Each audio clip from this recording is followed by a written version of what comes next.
Hello दोस्तों, आप सभी का स्वागत है आपके अपने चैनल नॉलेज पॉइंट में। चलिए दोस्तों, हम आज अपना क्लास स्टार्ट करते हैं।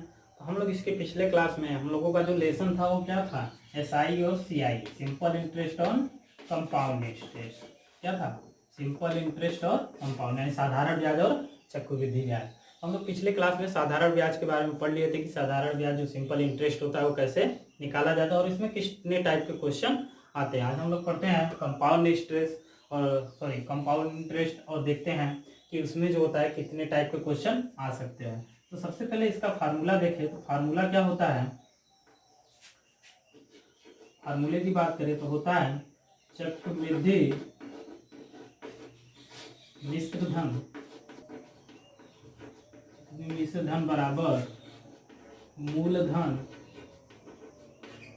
कोष्टक में होता है 1 प्लस दर बटे 100 की पावर 7।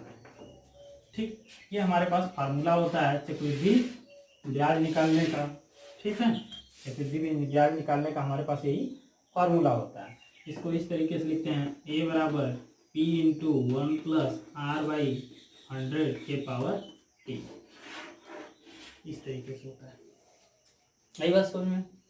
चलिए, अब अगर हम बात करें तो देखिए ये क्या होता है, मिश्र धन होता है और ये मूलधन होता है। बट अगर हमें पूछे कि ब्याज हमारा क्या होगा, सीआई क्या होगा, कंपाउंड इंटरेस्ट यानी चक्रवृद्धि ब्याज क्या होगा, तो सीआई बराबर होता है आपका ए माइनस पी। ए माइनस पी का मतलब है मिश्र धन माइनस मूलधन, मिश्र धन माइनस मूलधन बराबर क्या हो जाएगा, ब्याज हो जाता है। क्या होगा, ब्याज हो जाएगा। देखिए ये इस फार्मूले से हमें क्या मिलेगा, चक्रवृद्धि मिश्र धन मिलेगा, ना कि चक्रवृद्धि ब्याज। पर अगर हमसे चक्रवृद्धि ब्याज पूछेगा कि क्या होगा तो हम क्या करेंगे, इस मिश्र धन में से मूलधन निकाल देंगे, वही ब्याज हो जाएगा। हमने बताया भी था कि ब्याज क्या होता है, जो हम राशि लेते हैं, ठीक है ना, उसके बाद जो चुकाते हैं, कुछ एक्स्ट्रा चुकाते हैं, जो एक्स्ट्रा राशि चुकाते हैं यानी जो अधिक राशि चुकाते हैं वही क्या होता है, हमारा ब्याज होता है। जो मिश्र धन होता है वो ब्याज और मूलधन होता है, ब्याज प्लस मूलधन, यानी उसमें अगर हम मूलधन को घटा देंगे तो हमें क्या मिल जाएगा, ब्याज मिल जाएगा। आई बात समझ में। फार्मूला लिख लीजिए।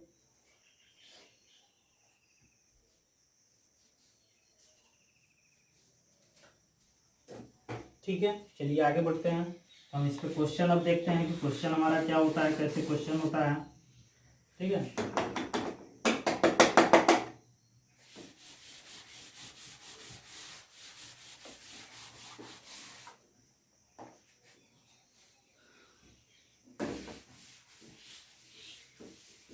चलिए तो देखते हैं। तो इसमें टाइप 1 देखते हैं सबसे पहले। टाइप 1, टाइप 1 में क्वेश्चन है,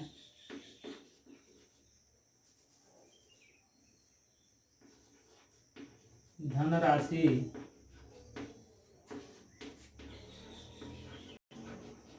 2000 को 5% की दर से 5% की दर से 2 वर्ष के लिए 2 वर्ष के लिए उधार लिया जाता है।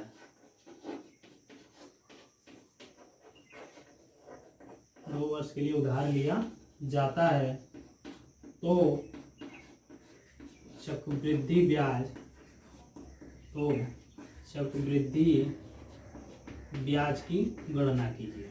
क्या करिए, चक्रवृद्धि ब्याज की गणना कीजिए।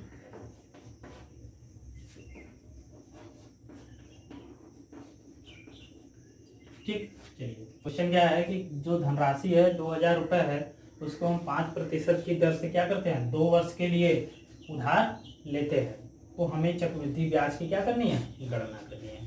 ठीक, तो हमने बताया था क्वेश्चन करने का तरीका ये होता है कि सबसे पहले क्या दिया है उसको लिख लो, यानी मूलधन यानी पी की वैल्यू दे रखी है 2000। ठीक, दर दे रखा है यानी आर की वैल्यू दे रखी है 5% और टी दे रखा है 2 वर्ष। तो हमें क्या निकालना है, सीआई निकालना है। क्या निकालना है, सीआई निकालना है। हमारे पास फार्मूला होता है ए बराबर पी कोष्टक में 1 प्लस आर बाई 100 के पावर टी, यही फार्मूला होता है। ठीक, फार्मूले में रख लीजिए। देखिए क्या है, ए निकालते हैं। ए बराबर क्या होगा, पी की वैल्यू दे रखी है 2000। ठीक, अब तुम्हारा 1 प्लस आर की वैल्यू दे रखी है 5/100। समय क्या दे रखा है, 2 दे रखा है। ठीक, अब इसको काटिए, 1 20 बार में कटेगा। अब इसका करेंगे 20 एक कम 20, 20 एक 21/20, क्या आ जाएगा 2000 गुणे 21/20 का स्क्वायर, यही होगा। चलिए ठीक है, अब इसको सॉल्व करिए तो देखिए 2000 गुणे कितना हो जाएगा 21/20 गुणे 21/20, यही होगा। लेकिन 20 से काटेंगे इसको कितनी बार में कटेगा, 100 बार में। फिर 20 से काटेंगे कितनी बार में, 5 बार में। ठीक, 21 में कितना होता है 441, कितना होता है 441। देख लीजिए, नहीं लग रहा है तो देखिए कितना है 21, 21 दूनी का 42, 144 441। ठीक, तो अब 441 का किस में गुणा कर दीजिए 5 में, तो कितना आ जाएगा वैल्यू, 5 एक कम 5, 5 चौक का 20, 5 चौक का 20, 2 22। ठीक, 5 एक कम 5, 5 चौक का 20 की 0 2 आया, 5 चौक का 20 2 22, यानी 2205। ठीक, ये हमारे पास क्या निकल कर आया, ए निकल कर आया। हमारे पास क्या निकल कर आया, ए, जबकि ए हमारा क्या था, अभी हमने बताया था मिश्र धन है। क्या है, मिश्र धन। इसलिए सी आई यानी चक्रवृद्धि ब्याज क्या हो जाएगा, मूलधन माइनस मिश्र धन माइनस मूलधन, यानी ए माइनस पी। ए की वैल्यू हमारे पास क्या है 2205 माइनस मूलधन कितना है 2000। अब इसको क्या करिए, घटा लीजिए, देखिए कितना आ रहा है 205, कितना है 205, यानी जो हमारा सी आई आ गया वो कितना आ गया 205 रुपये। आई बात समझ में, इसमें किसी को कोई प्रॉब्लम नहीं होना चाहिए, नोट कर लीजिए इसको।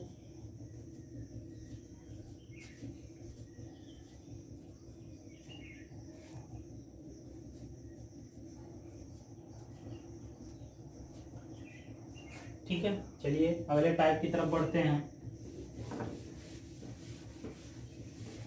देखिए, अच्छा इस क्वेश्चन को एक तरीके से और लगा सकते हैं, कैसे लगा सकते हैं, ठीक है ना। ये मैं थोड़ा सा आपके लेवल की बात नहीं है कि बीटीसी के पेपर में ऐसे इसको नहीं कर सकते हैं, बट बात को समझिएगा, क्योंकि हमें टेट और सुपर टेट भी एग्जाम देना है, तो वहाँ थोड़ा सा शॉर्टकट मेथड की भी जरूरत पड़ेगी, जहाँ से कैलकुलेशन कम हो और हमारा काम आसानी से हो जाए, ठीक है ना। तो देखिए, हम यहाँ पे दूसरी ट्रिक बताते हैं कि उसको कैसे लगाते हैं। देखिए, बात को समझिएगा। ये चक्रवृद्धि ब्याज क्या होता है, चक्रवृद्धि ब्याज का मतलब होता है कि जैसे अगर हमें देखें, तो अगर हम क्या सही बोल रहे हैं, आप लोग बात को समझिएगा, कि क्या पहले वर्ष का अगर हम कोई राशि उधार लेते हैं, तो क्या पहले वर्ष का साधारण ब्याज और चक्रवृद्धि ब्याज समान होता है। बात को ध्यान से समझिएगा कि हमने कहा कि जो पहले वर्ष का होगा, यानी पहले जो फर्स्ट वर्ष होगा, पहले वर्ष का क्या साधारण ब्याज, क्या साधारण ब्याज बराबर क्या होगा सीआई, यानी चक्रवृद्धि ब्याज। क्या पहले वर्ष का साधारण ब्याज और सीआई मतलब चक्रवृद्धि ब्याज दोनों बराबर होते हैं कि नहीं होते हैं, दोनों क्या होते हैं बराबर होते हैं। ठीक, जैसे अगर हम 2000 रुपये की बात करें, तो 2000 रुपये पे अगर 2000 रुपये पे अगर हम साधारण ब्याज निकाले, तो 2000 गुणे 5 गुणे 2/100, देखिए 100 कट गया, 5 दूनी का 10, यानी 200 रुपये। कितना आ गया 200 रुपये। आई बात समझ में, पहले वर्ष में कितना आ गया, देखिए 2 जीरो कट गया, 5 दूनी का 10, 20 में 10 का गया किया 200 रुपये। ठीक, तो अब ये क्या हुआ कि जो हमारा 200 रुपये है, ये पहले वर्ष में क्या मिल गया, ब्याज मिल गया। पहले वर्ष का क्या मिल गया, ब्याज मिल गया। ठीक, पहले वर्ष का ब्याज मिल गया। ठीक, चलिए आगे देखते हैं। अब अगर इस ब्याज की हम बात करें, तो पहले वर्ष का ये साधारण ब्याज है, पहले वर्ष का ये चक्रवृद्धि ब्याज भी होगा, पहले वर्ष का ये क्या होगा चक्रवृद्धि ब्याज भी होगा। अब देखिए, अब अगर हम दूसरे वर्ष की बात करें कि अब दूसरे वर्ष में क्या होगा, देखिए दूसरे वर्ष में भी क्या होगा, दूसरे वर्ष में भी इतना रुपए ब्याज मिलेगा। इस राशि पर 2000 रुपये पर भी हमें 200 रुपये क्या मिलेगा, ब्याज मिलेगा। इस राशि का 200 रुपये ब्याज मिलेगा। और ये जो 200 राशि है, ये जो 200 है, इस 200 पर भी हमें क्या मिलेगा, 5% की दर से ब्याज मिलेगा। 5% की दर से हमें ब्याज, सॉरी देखिएगा एक गलती हो गई यहाँ पे, ध्यान दीजिएगा। यहाँ जो हम पहले वर्ष का ले रहे हैं, तो पहले वर्ष का मतलब है कि हमारा यहाँ समय क्या होना चाहिए, 1 होना चाहिए। 1 होना चाहिए, कितना होना चाहिए, 1 होना चाहिए। आएगा समझ में, क्योंकि हम पहले वर्ष की बात कर रहे हैं। किसकी बात कर रहे हैं, पहले वर्ष की। तो 1 समय के स्थान पे 1 होगा, तो अब हमारी जो वैल्यू आएगी वो कितना आएगी, 20 पंजे 100 रुपये। कितनी आएगी, 100 रुपये, यानी 100 रुपये। पहले वर्ष में जो ब्याज मिला साधारण ब्याज वो 100 रुपये, तो चक्रवृद्धि ब्याज भी कितना होगा हमारा पहले वर्ष का, 100 रुपये। ठीक। अगर हम दूसरे वर्ष में बात करें, देखिए अब दूसरे वर्ष में भी हमें 100 रुपये मिला, तो टोटल हमारे पास कितने हो गए, 200 रुपये होंगे। टोटल हमारे पास कितने हो गए, 200 रुपये हो गए। अब इस 100 रुपये पे भी क्या मिलेगा, ब्याज मिलेगा। इस 100 रुपये पे भी ब्याज मिलेगा। अब हमारा मूलधन कितना हो गया, 100 रुपये। दर हमारा वही 5 है, समय 1 है बटे 100, 100 से 100 कट गया, यानी 5 रुपये इस पे। इसके अगर हम 5% की बात करें तो हमें 5 रुपये इस पे भी और ब्याज मिलेंगे। तो टोटल हमारे पास कितने ब्याज हो गए, 205। ठीक है, 200 रुपये वो हो गया, 5 रुपये ये, 205 रुपये। आई बात समझ में, ठीक है ना। तो 205 रुपये हमें ब्याज मिल गया। ठीक है, साधारण ब्याज और चक्रवृद्धि ब्याज में अंतर क्या होता है, यही होता है। साधारण ब्याज में क्या होता है कि हर वर्ष का जो ब्याज होता है वो फिक्स होता है, मतलब वो एक समान रूप से मिलता है कि अगर पहले वर्ष में 200 रुपये मिला तो दूसरे वर्ष में भी 200, अगले वर्ष में भी 100, 200, मतलब वो नहीं बढ़ता। लेकिन चक्रवृद्धि ब्याज में क्या होता है कि पहले वर्ष में जो ब्याज मिला, ठीक है ना, वो हर वर्ष तो उतना उतना मिलेगा ही मिलेगा, साथ में जो पहले वर्ष का ब्याज मिला उस दूसरे वर्ष में उस पहले वर्ष का जो ब्याज है उस पर भी ब्याज मिलता है। आई वर्ष में वही हमने क्या देखिए, एक वर्ष का ब्याज तो 100 रुपये हो गया, तो दूसरे वर्ष में भी 100 रुपये मिलेगा, टोटल हो गया 200 रुपये 2 वर्ष में। और इस 100 रुपये पे भी हमें क्या मिलेगा, ब्याज मिलेगा। इस 100 रुपये पे हमें जो ब्याज मिला वो 5 रुपये मिला, तो ये अगले आ गया 205 रुपये। आई बात समझ में। चलिए नेक्स्ट क्वेश्चन की तरफ बढ़ते हैं। हमें उम्मीद है कि आपको समझ में आ रहा होगा। चलिए इसी तरह क्वेश्चन और हम लोग देख लेते हैं।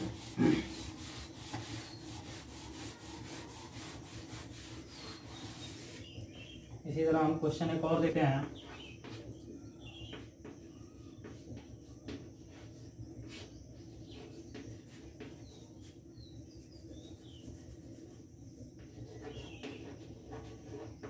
₹4000 की धनराशि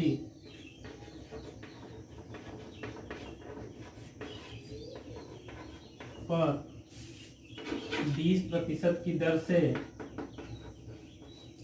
20% की दर से अगर हम बात कर लें 3 वर्ष की ब्याज CI यानी चक्रवृद्धि ब्याज की गणना कीजिए। ठीक, चलिए देखिए अब हम लोग शॉर्टकट मेथड से देखते हैं कि शॉर्टकट मेथड से पहले इसको कैसे लगाएंगे। ठीक है ना, शॉर्टकट मेथड से देख लेते हैं कैसे लगाएंगे। देखिए ट्रिक पहला ट्रिक 1 होगा। देखिए ट्रिक 1 क्या होगा कि हमने बताया कि सबसे पहले 4 वर्ष का क्या निकाल लो, 4000 का क्या निकाल लो, साधारण ब्याज निकाल लो। हमारे पास समय कितना है, 3 है, तो ये पहले वर्ष के लिए 1 पे देखते हैं तो 100। देखिए कट गया, हमारे पास क्या बचेगा, 4 दूनी का 8 यानी 800 रुपये। पहले वर्ष में क्या मिल गया, 800 रुपये मिल गया। ठीक, तो देखिए 3 वर्ष की बात करेगा तो पहले वर्ष में 800, दूसरे वर्ष में 800, तीसरे वर्ष में 800, कितना हो गया टोटल 2400 रुपये। ठीक, 2400 रुपये। अगर हम दूसरे वर्ष में बात करेंगे तो हमें इस 800 रुपये पे भी दूसरे वर्ष में ब्याज मिलेगा। आई बात समझ में। देखिएगा कुछ इस तरीके से होता है, ये थोड़ा सा ट्रिक है पेपर के लिए। देखिए 4000 रुपये हमें मिला, 800 रुपये पहले वर्ष में, दूसरे वर्ष में भी क्या मिलेगा 800 रुपये, तीसरे वर्ष में भी 800 रुपये। ठीक, पर अब दूसरे वर्ष में हमें इसके साथ साथ क्या मिलेगा, इस 800 रुपये पे भी हमें ब्याज मिलेगा। ठीक है ना, तो दूसरे वर्ष पे अगर 800 रुपये पे ब्याज हम देखेंगे, 800 रुपये अगर हम ब्याज देखेंगे 20% के हिसाब से, तो हमारा कितना हो गया, 8 दूनी का 16, 160 रुपये और मिलेगा। टोटल इस वर्ष में कितने हो गए 960 रुपये। आई बात समझ में। अब अगले वर्ष में क्या होगा, इस 800 रुपये पे भी 160 रुपये यानी इसमें मिलेगा, और अब इस 960 रुपये पे देखिए, अब इस 960 रुपये पे भी हमें ब्याज मिलेगा। ब्याज मिलेगा कितना आ गया, 2 × 6 = 12, 18 192 रुपये प्लस 192 रुपये। टोटल कितने हो गए देखिए, 2 9 6 15, फिर 1 1 2 8 2 10 1 11, 1152 960, और इधर वाले में था आपका 800। ठीक, टोटल कितने हो गए देख लीजिए, 2 6 5 11, फिर 9 1 10, 10 8 18, 18 1 19, 1 1 2 2912 रुपये हमें ब्याज मिल गए। आई बात समझ में। ये था थोड़ा सा मतलब कंपटीशन लेवल में थोड़ा सा इसको देखा जाता है इस तरीके से, बट इस तरीके से हम अपने बीटीसी वाले पेपर में काम नहीं कर सकते हैं, ठीक है ना। तो दूसरे ट्रिक से देखते हैं क्वेश्चन क्या आता है। दूसरे ट्रिक से हल करते हैं फार्मूले से। ठीक, चलिए फार्मूले से देखते हैं इसको। तो फार्मूला हमारे पास है A बराबर P × 1 + R/100⁻T। ठीक, ये फार्मूला है। तो P की वैल्यू दे रखी है 4000, 1 + R की वैल्यू है 20/100 के पावर समय है 3। ठीक, इसको काट लीजिए 5 बार, ये हो गया 4000 गुणे 5 × 5, 5 × 6/5 गुणे 6/5 गुणे 6/5। देखिए 3 बार है तो 3 बार कर लीजिए। ठीक, काटिए, देखिए 5 से काटेंगे 5 × 8 = 40, 800 हो गया। फिर 5 से काटेंगे 16 × 5 = 80, 160 हो गया। फिर 5 से काटेंगे कितना आ गया, 5 × 3 = 15, फिर कितना बचेगा 10, 5 दूनी के 10 32। अब इसका गुणा करिए, 6 6 के 36 छक्का 216, 216 में इसका गुणा कर लीजिए, 32 का गुणा कर लीजिए। देखिए 2 × 6 = 12 की 2, हाथ में आया 1, 2 1 = 2 1 3, 2 दूनी का 4, फिर 3 का गुणा करिए, 3 × 6 = 18, 3 1 = 3 1 4, 3 दूनी का 6, 2 8 3 11, 4 4 8 1 9, और ये हो गया 6 69 12। कितना आ गया 69 12। ये किसकी वैल्यू आई, ए की यानी मिश्र धन की आई। किसकी वैल्यू आई, ए की यानी मिश्र धन की। ए की वैल्यू हो गई आपकी 6912। अब हमें निकालना क्या है, CI निकालना है। तो CI बराबर बताया था P - A होगा, सॉरी A - P, क्या होगा A - P। A की वैल्यू है 6912 माइनस P की वैल्यू कितनी है 4000। देखिए माइनस करेंगे आएगा 2912। ठीक, यही आंसर उसमें भी आया था, यही आंसर है इसमें भी आया। तो 2 तरीके से इस क्वेश्चन को हम लोग क्या करते हैं, लगाते हैं। आई बात समझ में। आपको जो आसान लगे वो करिए, पर बीटीसी के अगर पेपर की बात करेगा तो हमें इसी मेथड से चलना है, ठीक है ना। लेकिन अगर हम टेट, सुपर टेट या कोई और एग्जाम देते हैं तो वहाँ पे अगर हमें बात करेंगे इसकी, तो हम लोग उस मेथड पे भी जा सकते हैं। उस मेथड की अगर प्रैक्टिस एक बार हो जाती है तो वो थोड़ा सा इजीली कैलकुलेशन थोड़ा सा उसमें कम हो जाता है और आसानी से वो जल्दी जल्दी होता है। ठीक, चलिए इसको नोट कर लीजिए।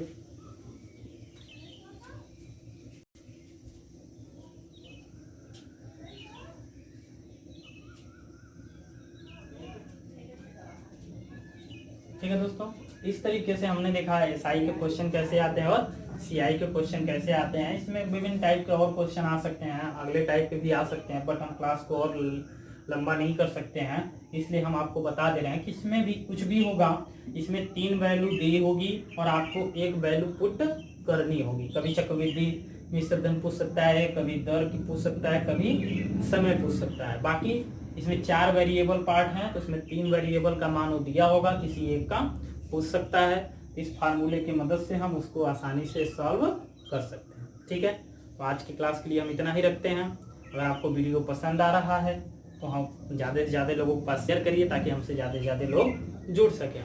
और अगली क्लास में हम लोग अपने अगले लेसन या अगले चैप्टर को देखेंगे। इस तरीके से ये चैप्टर क्या हो गया, हमारा फिनिश हो गया। ठीक है दोस्तों, ठीक है, थैंक यू।